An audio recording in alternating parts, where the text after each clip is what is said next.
It started with nothing. Just a quiet Saturday night in a dim living room, the soft glow of a black and white film flickering on the screen. One of those old French dramas where everyone speaks with their eyes and silence says more than the dialogue ever could. I didn't plan for anything. I didn't even let myself imagine it. But when his hand brushed against mine, just lightly, like an accident, something inside me cracked. And once it did, once that part of me woke up, nothing could go back to the way it was. My name is Rachel. I'm 45. I've been married to the same man, Mark, for more than 2 decades. We have 2 kids, a mortgage we'll never quite finish, and a schedule we stopped questioning years ago.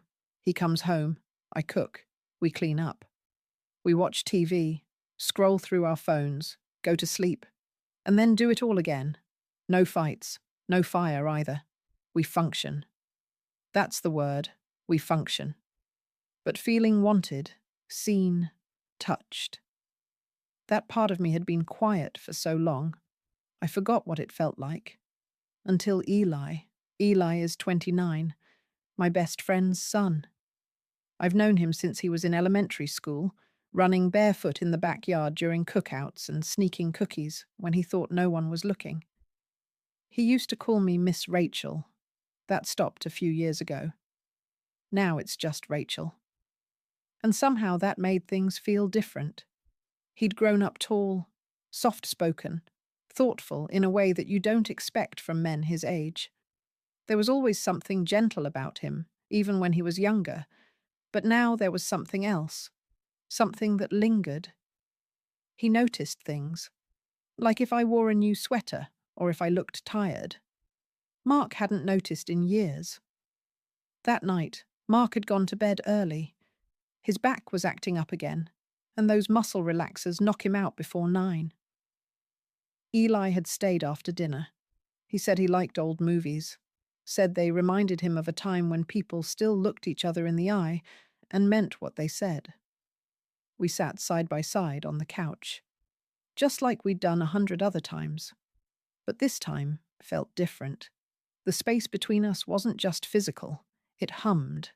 His knee bumped against mine, not hard, not intentional.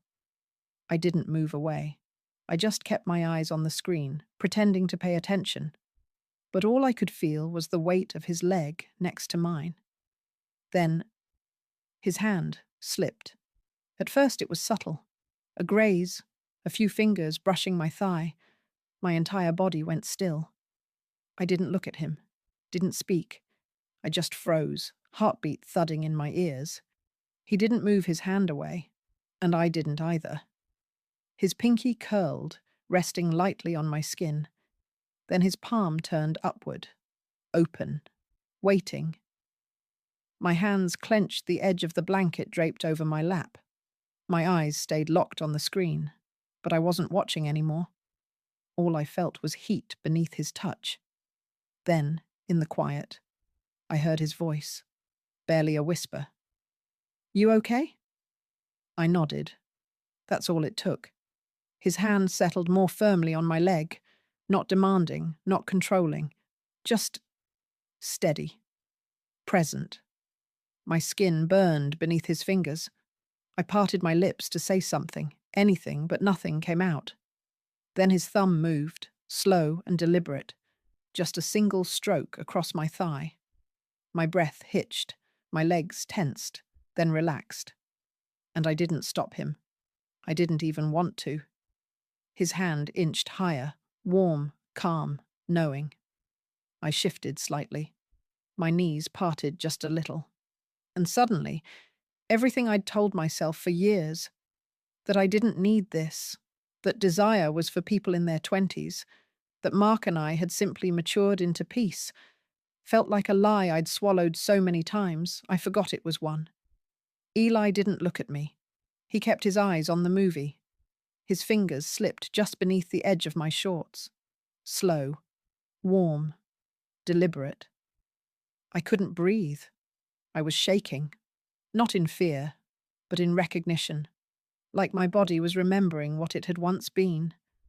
Then he leaned in, not to kiss me, but to whisper, "I'll stop if you want." I couldn't answer, because I didn't want him to stop. I wanted to feel, to be seen, to be touched like I mattered. He touched me like I was something rare, like he'd waited, and this was the moment. When I finally turned to him, I kissed him. It wasn't planned. It wasn't polished. Just trembling and soft and real. His lips on mine felt like resurfacing after years underwater. For that moment, I wasn't someone's wife. I wasn't a mother. I was just a woman who wanted to be wanted. The TV flickered behind us, long forgotten. We collapsed into each other on the couch. His hands moved slowly, carefully, like he knew what I needed before I did. My shirt shifted. His skin on mine was warm, alive. I kept thinking, stop, say something, walk away. But every time I opened my mouth, he touched me like I was something worth remembering. It wasn't rushed, it wasn't messy, it was intentional, quiet, dangerous. Then a sound, somewhere down the hall. A creak, maybe a pipe, maybe a floorboard. We froze. His forehead rested on mine. He whispered, "We're not supposed to be doing this?" I said, "I know." But then I kissed him again, because it was already too late. When the credits rolled, we sat, tangled in silence. I looked at him, his shirt wrinkled, lips slightly swollen, eyes searching mine. "What happens now?" I asked. He didn't answer. The next morning, I stood in the kitchen with a full cup of coffee I hadn't touched. I heard the bathroom door creak open. He passed by without a word, filled his glass at the sink, and left it there between us. The tension, the memory, the silence. A few days later, we crossed paths in the laundry room. Our hands touched over the basket handle. We both froze. He said, "I can't stop thinking about it." I said, "Me neither." But we didn't let it happen again, because it hadn't satisfied anything. It had only awakened it. I started locking the bedroom door, not to keep him out, but to keep myself in. I stopped sitting on the couch after dinner. I stopped watching movies at night. But I still felt his hand on my leg, still remembered his voice in my ear, the look in his eyes that made me feel like I wasn't invisible. A few evenings later, we sat on the porch steps. The sky above us turned gold and then pink, the kind of summer sunset that makes everything feel softer than it is. He sat at the other end, not far, not close. He said, "You've been quiet lately." I said, "I've been thinking." "Me too," he replied. I looked at him and finally said, "I shouldn't have let it happen." He said, "But you did." And I said, "And I didn't stop you." The air between us hung heavy, a silence that didn't offer peace, just gravity. When he stood up and walked away into the dusk, I didn't stop him. I didn't even say goodbye. I just watched until the dark took him.